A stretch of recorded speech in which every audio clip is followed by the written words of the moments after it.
Эта дорога в Троицком поселке жиркомбинат, только зимой на дорогу и похожа. Летом здесь как в пустыне, во время бури асфальта нет. Зато пыль стоит такой плотной стеной, что в соседних домах трудно дышать. Жители мечтают о благоустройстве улицы.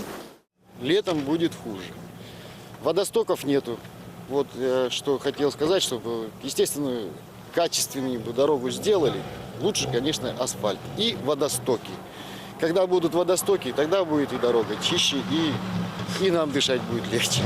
Положить асфальт, отвести подальше инженерные коммуникации, провести водоотвод и обустроить тротуары – это рецепт строительства дорог в Челябинске. В этом году приведут в порядок территорию возле улиц, которые проложили прошлым летом. В первую очередь возле Университетской набережной. Создадут и новые транспортные артерии в микрорайонах Чурилова и Краснопольская площадка. При этом все большее внимание будут уделять качеству асфальта. Применяем в асфальт добавки минеральные.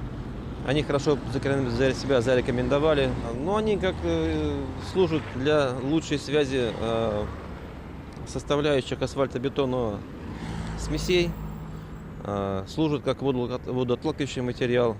О перспективах дорожного строительства на Южном Урале сегодня говорят в областном правительстве. Главе региона Борису Дубровскому презентуют стратегию развития дорожной сети до 2026 года. Исполняющий обязанности губернатора поручил скорректировать планы строительства на следующий год.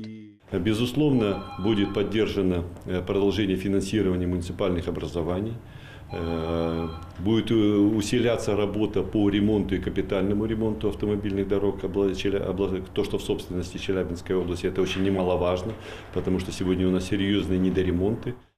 Руководитель области заявил, дорожная сеть будет расти. Вместе с тем усилится и контроль качества. При этом важно, чтобы средства использовались рационально, уточнил глава региона. Мария Агеева, Иван Бередихин, Иван Генералов, Анна Шматкова и Антон Ларин. ОТВ.